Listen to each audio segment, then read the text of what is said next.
Okay, so hello again guys, sorry to cut you off. So anyway, I'll just upload it later. So now this is the continuation of my discussion just a while ago with the parts of the application letter. So we have the first part, we have the letterhead and the return information. Of course, the letterhead includes the return information of the owner of the letter, and the second part would be the date. So now I'll be discussing to you the next part, which is of course the inside address or the letter address. Now, for the inside address or the letter address, this is important because your letter may get lost if you do not put the right information. Also, the addressee or the person to whom the letter is addressed might be offended or might feel disrespected by the way you addressed him. Now, let's say for example, given in the preceding page, the heading of the inside address is simply, let's say, the division superintendent, or let's say any person that you would like to send your application letter. So this is because the name of the employer is unknown to the sender. Occasionally, this is okay, but there are some employers who dislike. So, okay. Now, first is the inside address. For the inside address, if ever that you're going to write your inside address, so this is of course as what it as what I have mentioned, it's actually important because this is the person or the person who you are addressing your application letter. So let's say for example you're going to look for a job, and usually we send the letter. It could be through the president or the human resource personnel or the human resource director. Now it's okay if you don't know the name of the receiver. Okay, however, there are some companies who dislike the inside address that does not have the exact or the correct name of the addressee. Let's say for example, if you're going to apply, let's say in an application, or I mean let's say in an institution, you should know the exact name of, let's say, the president. If they want, or if the human resource person wanted to address the application letter to the president, you have to know the name of the president.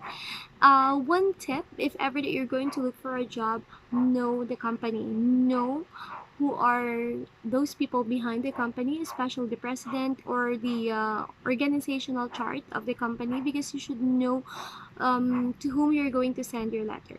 Okay, so that's one thing that you should know the company background. So let's say for example I'm going to make a letter, or I mean to pass my application letter. Let's say the name is let's say Mrs. You should know as well the title. Okay, don't forget if he is an attorney or if she's an attorney, doctor, or let's say he or she attained a certain postgrad, or I mean a certain degree, let's say a master's, or let's say the PhD. You have to include that because it means that you had the initiative to check on the detail about the company. So let's say for example let's say Miss Anna C. Reyes. Let's say for example that's the name, and let's say it's ABC company, and the address, let's say for example, you have to write the complete address, okay? But let's say for example the address is Iloilo City. Now this is how you're going to write. Oh, I forgot one. Let's say human resource the human resource director. Now, if ever that you're going to look to write for the inside address, make sure that you have these four information. We have the name. Okay, there. I hope you can see. We have here. I think it's kind of there. You have here the name, the what it goes on, the position in the company, the address of the name of the company, and the address of the company. You have to indicate these four in your inside address. So, if, for example, Miss Anna C. Reyes, we have here the name, Human Resource Director. This is the what it goes on, the position in the company. Then we have the ABC company. This is the name of the company, and we have here Iloilo City as the address. So this is how it should look like. Okay, but make sure of course that you have to align. It's just that I'm just writing it. Okay, now You can write it in capital letter if you want, because most nowadays they write this in capital letter. If you want to use this one uppercase, lowercase, it's still okay. Now, we have, of course, wait, after the what they call this one, the inside address. So you have to know, again, one tip: know to whom you're going to send your letter, because it's okay if you don't know, but it's better if you know. Now, let's say for example, if you don't know, you just, let's say you've just read, or let's say people just told you, hey, you have to pass your application letter here. If you don't know the name, so you write human resource director, ABC company, and we have here the address. So you disregard the name here. Now, if you don't know, you write the position.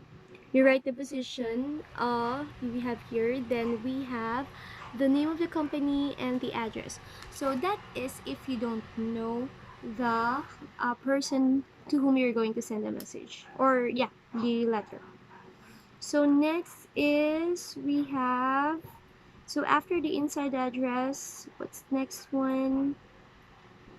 After the inside address, it should be the greetings. Wait. Not this one. Mm, okay, wait. Okay, there. Okay, next.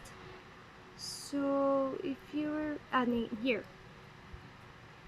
So if you are, for example, as what I have mentioned a while ago, if you're just being referred by someone, and it would be good to mention in the first paragraph. Oh no, this is in the body part. Where is it? Okay, wait. Okay, so sorry about that. So we have here now, the next is the, as what I have mentioned, the salutation or the greeting. So under the inside address is what we call your salutation, and the person's, or wait, the person's name needs to be followed by a colon. Now, because there are some wherein they're still using comma, it's actually okay. However, it's more formal to use colon. So a comma is absolute. Wait, is an absolute. Mm, Okay, a comma. Commas are now, or are only to be used in personal letters and never in formal letters. So as what I have mentioned a while ago, colon is more formal compared to a comma. So that's why if you're going to write your application letter, use colon instead of comma. So let's say, for example, if you are sure of the name, okay, if you're sure of the name, you say, let's say the last name is Lopez. If you're really sure of the name, so you say, Dear Mr. Lopez, then you have to write colon. Okay? If you are unsure of the marital status of female employers, it is safe to use MS, the miss with MS only. Again, if you're not sure of the marital status of the female, let's say for example, the last name is Lopez, use Miss that is spelled as MS, then you have there the period. So, Dear Miss Lopez, then you have there the colon. If you are sure that we have here, if you're sure that she is single, so you use Miss as MISS. So yeah, that's it. If single, use Miss with MISS. If married, if you're sure that the person, or yeah, the female, or she's married, so you use Mrs. Mrs. You must watch out for professional or honorary titles as well, such as your attorney, doctor, as what I have mentioned a while ago. So again, we use MS, the Dear Mr. or Mr. Lopez, if you're sure of the name. You write Dear Miss Lopez, MS, that's Miss for MS, or I mean that's MS, stands for Miss, I mean. You have to use that if you are not sure of the marital status. If you're sure that the marital status is single, use MISS. So you say, Dear Miss Lopez, and you have the colon.